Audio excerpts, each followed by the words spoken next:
Thank you, Brenda. Our next speaker is Neil Brown. He's currently the Director of Policy Research at KKR Global Institute, a leading investment in energy projects. He serves on the board of the U.S. Extractive Industry Transparency Initiative for the U.S. Department of Interior. He previously served on the senior staff of the U.S. Senate Committee of Foreign Relations on the staff of Senator Richard Lugar. As the lead for international energy in the Senate, he spearheaded major laws and strategic initiatives in energy security, infrastructure, and transparency. Neil, please. Do you mind if I stay seated? Yeah. Is it okay if I stay seated? Okay, thank you. Please do. Yes. Yossi, thank you very much. You've kindly introduced all of us, but let me also pay tribute to you and the innovation and real leadership that you show in this area. We at the United States, we have benefited from your advocacy in looking for alternatives, and we appreciate that. Let me also thank the IDC for having me. It's a pleasure to be in Herzliya, my first time at the Herzliya conference.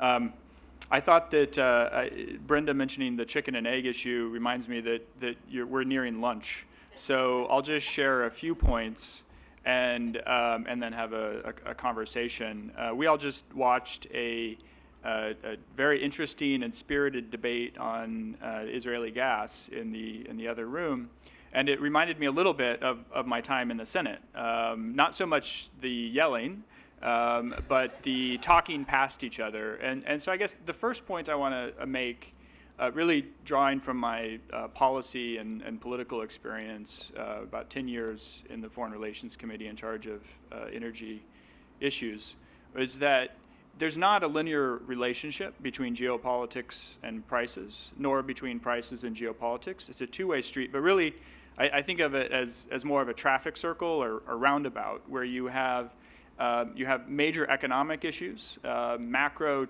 balance of trade, competitiveness. You have micro issues that are really social issues on the ability of families, small businesses to pay their bills.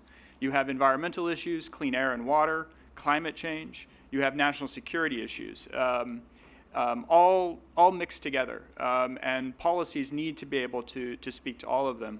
On the national security side, which I know is a great interest here, there are just a few aspects of it I'd like to just mention in when I think about energy in the national security space. I mean, one is energy being manipulated, political manipulation of supply. The best example out there is Russia in its activities in Central and Eastern Europe and Central Asia. Maybe some lessons in there as Israel thinks about possible Russian investment in the energy sector here. Two is physical security, terrorism. Brendan mentioned this, but these assets are a prime target for terrorists, and no one would know that better than actually Saudi Arabia. But important lessons for Israel there. Conflict over resources, which we have seen in many places, but also resources funding conflict. Also pervasive in the Middle East as well as in Africa in particular. These resources being a source of revenue for terrorism, of course, Daesh and Iran. And then the resources, the funds, the prices, entrenching authoritarianism and some of the most hostile regimes in the world. So you put all that in the mixer, lots of implications. I just wanted to identify two. I mean, one is that a single variable, in this case for our panel, price, can have extremely diverse impacts. Some of them positive, some of them negative. So, a couple obviously positive ones: lower prices, less money to Daesh and to Iran. Those are good things. Another positive: increased gas demand. Israel sitting on large reserves, increased gas demand as a price result, and also with policy headwinds. So you're going to have a cleaner air, a cleaner environment. But also negative. So destabilizing regimes. I agree with Brenda. I'm particularly concerned about Iraq. They don't have the reserves that some of their neighbors do, and at a time where they need money to fight Daesh, let alone try to stitch the society together. And of course, another negative, if you're a producer sitting on new resources like Israel, increased competition for investment. The second point I wanted to make is that the low price environment we're in now is actually, it's fundamentally a sign of the markets working better, actually. Bob touched on this. You know, we like to bash OPEC for many reasons. It's a good sport in the U.S. Congress, but in reality, we rely on them.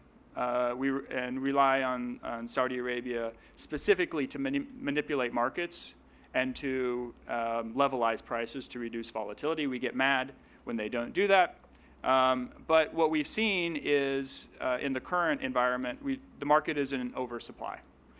It's oversupply led by the U.S. Bob mentioned it. I mean, to give you a sense of the increase in U.S. production, in just under 4 years, the U.S. added the equivalent of Iraq to production. You just think it's staggering numbers that some of it has come off because of prices, but it can come back, and it will come back, and which is the point Bob made about the U.S. becoming the new swing. At the same time, you've had this, so you have an overreaction in supply. Now you're having an overreaction in response. So the correction is going too far. So 2015, we saw about a 23% cut in capex in oil and gas around the world. This year, probably about a 26% cut. This is almost unprecedented. And what the implication is, well, several implications, starting with the U.S. being more independent. We do have more flexibility in the Middle East, but let me just state clearly that does not mean we're disengaging from the Middle East. We remain as engaged. At the oil, well, no, I won't get into the Obama administration policy. But in terms of energy, we have just as much interest in seeing secure flows out of the Middle East as we did when we had specific more trade with the Middle East. And then we're also going to see more price volatility as Bob mentioned. Third point is gas markets are becoming more global. They used to be regional. They still predominantly are, but now you have competition in gas markets in a way that you've never seen before. To give you a sense, the LNG capacity between 2015 and 2020 will surge by about 45%. That's the equivalent of adding 2 new cutters, the Australia and the United States, over that time period in terms of export capacity. It's huge. You're already seeing a massive price compression. European spot LNG prices down by half, East Asian down by 2/3. And it's going to take some time for this to play out. Implication for Israel, there's increased competition. So it's going to be more difficult to develop Leviathan. If you're relying on export markets, there's more competition in export markets. It's still possible. My firm and others are very excited about the possibilities here, but you gotta step up your game. Just having a good resource is not going to be sufficient. The second is that there seems to be a competition between domestic and external markets. We don't see that as a competition. In fact, we counsel that Israel should do all it can to increase its domestic market. Fourth point, going a little faster here, talking about oil and gas prices so far, that's not all the energy. There's also renewables. And we've seen there's no single price point for renewables because it's so dependent on climate conditions and other factors. But the fact of the matter is renewable prices have come down dramatically. To give you a sense, solar system costs just over the last 6 years have come down 50% for residential systems, 74% for commercial systems. They're now actually cheaper than gas in some areas. That's important. That's important for Israel. It's important for the region. Why? Israel now has a viable path if it chooses to deploy renewable power in a big way. And second is that your neighbor in the region, Saudi, in particular, this is essential for them. If Saudi does not reform their economy and reduce their consumption of oil, they will become a net importer within our lifetime, quite possibly very soon. With profound implications for markets, let alone their position in the economy. Last point is that energy is old. I mean, oil and gas, it's old. Like the technologies are old, the business models are old. It's ready for disruption, and you're starting to see it. Tech is pervading across the value chain. Some examples. Shale, made possible by big data, using sensors and higher computing power to be able to see the resources and do horizontal drilling well below the surface of the earth. Understanding flows. There's a company here called Windward that can track commodities at sea, oil on the ocean, and actually get better results in terms of predicting flows than the EIA or IEA, the gold standards in data. System integrity.